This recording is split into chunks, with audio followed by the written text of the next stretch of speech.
हरे कृष्ण, आप सभी का स्वागत है फिलोसॉफिकल सीरीज में। मैं हूं श्री चैतन्य चंद्र दास।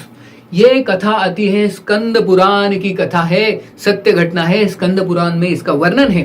तो एक बार हुआ ऐसे कि एक साधु बैठे थे ध्यान करने के लिए। ऐसे ही एक पेड़ के नीचे बैठे थे। वहां से एक रास्ता जा रहा था, दो रास्ते जा रहे थे। वहां पे पेड़ था, उसके नीचे एक साधु ध्यान कर रहे थे, मग्न थे, ध्यानस्थ थे।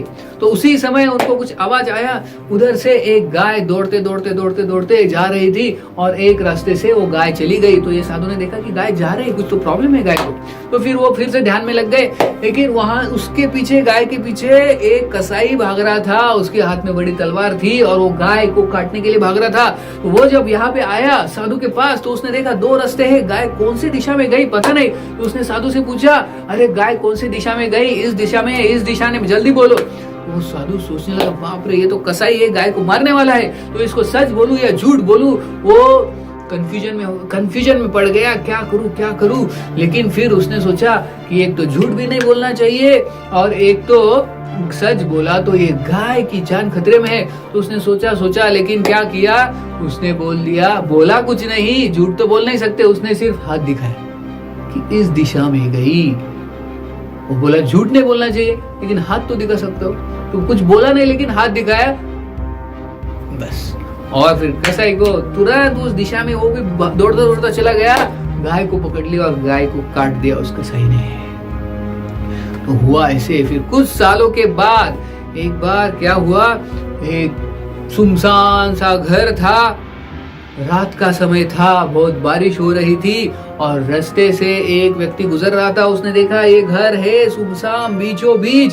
तो वो गया और दरवाजे पे ठकठकाया। तो ठकठकाया, कुछ देर के बाद किसी ने दरवाजा खोला और एक वहां पे एक सुंदर स्त्री थी। तो ये व्यक्ति जो एक पुरुष था, उसने बोला कि मैं इस रास्ते से गुजर रहा था, बहुत बारिश हो रही है, अंधेरा हो गया, मुझे एक रात के लिए सहारा चाहिए, क्या मैं आपके यहाँ पे रुक सकता हूँ? तो स्त्री ने बोला जरूर जरूर, क्यों नहीं, आ जाइए, अब तो हमारे मेहमान हैं। तो उनको अंदर लेती है और फिर उनको बिठाती है, पानी वानी देती है और फिर वो बोलती है कि आप उधर एक कमरा है, आप उधर सो सकते हैं रात में। तो वो जाके सो जाता है। तो ये जो स्त्री और उसका पति वो दूसरे रूम में रहते हैं, तो वो भी सो जाते हैं। तो पति सोया हुआ ही रहता है। तो ये स्त्री बाद में थोड़ी देर के बाद ये कमरे में जाती है, जिस कमरे में ये व्यक्ति, जो बाहर का व्यक्ति ट्रैवलर सोया था, और उसके कमरे में जाती है और उसको उठाती है और उसको बोलती है कि मैं तुमसे बहुत आकर्षित हो गई हूँ, हम क्यों ना भोग करें, एंजॉय करें, I am so much attracted to you. तो ऐसी ये सुंदर स्त्री बोलती है उस व्यक्ति को, उस ट्रैवलर को। तो वो ट्रैवलर बोलता है, अरे नहीं, मैं तो ऐसे चीजों में नहीं पड़ता, मैं तो एक रात के लिए मुझे रुकना है, बस मैं कल सुबह चला जाऊंगा, मुझे ये पाप कार्य नहीं करना है। तो स्त्री बोलती है, नहीं, किसी को पता नहीं चलेगा, मेरे पति तो सोए हैं, उनको कुछ पता नहीं है, तो हम एंजॉय करेंगे, भोग करेंगे, किसको पता नहीं चलेगा। तो वो बोलता है ट्रैवलर, नहीं नहीं नहीं, मैं ये पाप नहीं कर सकता। तो तभी वो जो स्त्री है वो बहुत गुस्सा हो जाती है। तो क्यों नहीं? तो वो बोलता है, नहीं, क्योंकि तुम्हारे पति है, वो पति तुम्हारे साथ है, पति को कैसे धोखा दे सकते हो, पति है आपके, तो मैं ये कार्य नहीं कर सकता।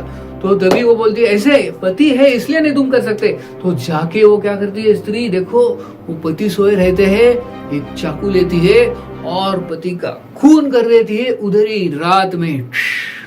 सोते हुए पति का खून कर देती है ये स्त्री। और जब ये ट्रैवलर जो जा रहा था, ट्रैवलर वो देखता है, बाप रे, इसने तो अपने पति का खून कर दिया सोते हुए।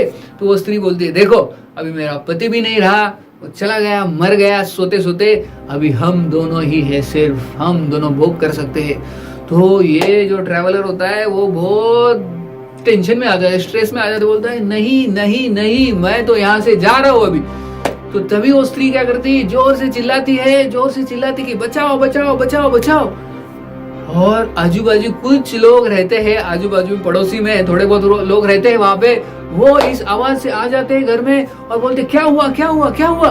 तो ये स्त्री बोलती है, लोगों को, कुछ लोग जमा हो जाते हैं वहां पे और ये स्त्री बोलती है, ये देखो ये व्यक्ति, ये पुरुष जो यहाँ से जा रहा था, गुजर रहा था, यहाँ पे आ गया और ये मेरे साथ वो करना चाहता था, मेरे साथ गलत चीज करना चाहता था और उसने मेरे पति को भी मार दिया। ऐसे वो स्त्री बोलती है और लोगों को इतना गुस्सा आता है, ये नालायक, इसने ऐसा किया। तो उसको तुरंत पकड़ते लोग और उसका एक हाथ काट देते पूरा, और ये व्यक्ति का हाथ कट जाता है और इतने दर्द में, और सोचता है कि मेरी कुछ भी गलती नहीं है, फिर भी लोग मेरा सुन नहीं रहे और मेरा हाथ काट दिया। फिर उसको भेज देते बाहर, फिर वो चला जाता है और बाद में अगले दिन उसको इतना पीड़ा होती है, इतना दर्द होता है। एक तो गलती भी नहीं थी और लोगों ने उसका हाथ काट दिया। तो बाद में जाके वो एक साधु को मिलता है और पूछता है कि मैंने ऐसी क्या गलती कर दी, मैंने क्या किया, मैं तो इनोसेंट था और मेरा ऐसा क्यों हुआ, मेरी हालत ऐसी क्यों हुई। तो वो सब कुछ बताता है उस साधु को क्या हुआ। तो साधु उसका हाथ देखता है और बोलता है, देखो पिछले जन्म के ये कर्म है, पिछले जन्म में तुमने क्या किया था, तुम एक साधु थे, पेड़ के नीचे बैठे थे और कोई कसाई वहां से जा रहा था, तुमने उस दिशा में हाथ दिखाया जिस दिशा में गाय गई थी। तो पिछले जन्म में आपने गलती की। तो ये जो व्यक्ति था, ये ट्रैवलर था, वो पिछले जन्म में वो साधु था, और जो स्त्री थी वो पिछले जन्म में गाय थी, और जो कसाई बन गया वो स्त्री का पति।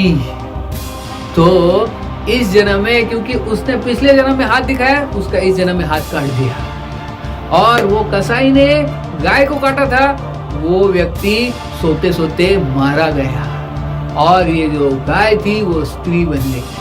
तो इसे बोलते हैं the game of action and reaction. Every action has equal and opposite reaction. This is the law of karma. तो हम जैसे करते हैं वैसा ही भुगतना पड़ता है। This is law of karma. हम कर्मा से बच नहीं सकते। तो अगर बुरा काम करेंगे तो बुरा फल मिलेगा, अच्छा काम करेंगे तो अच्छा कर्म मिलेगा, अच्छा फल मिलेगा। ये शास्त्रों में लिखा है। बहुत बहुत धन्यवाद। हरे कृष्ण।